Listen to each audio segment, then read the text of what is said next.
কত ছোট একটা বাটিতে দেখো লুচি ভাজছি। আর ইন্ডাকশানে এটাই সুবিধা, অল্প তেলেও ভাজা যায়। আর এটা যদি আমি বড় কড়াই ফড়াইতে করতাম কতটা তেল লাগবে।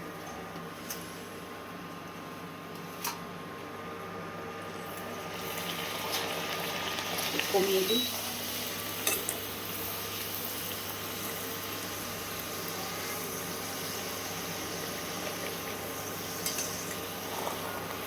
পুড়ে গেছে।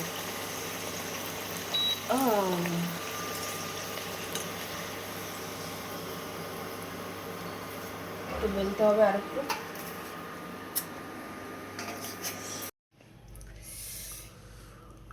হয়েছে? চালু। বেগুন ভাজা লুচি দিয়ে সেই টেস্ট। বেগুন ভেজে নিয়েছি আর লুচি ভাজাও কমপ্লিট, খাওয়াও কমপ্লিট।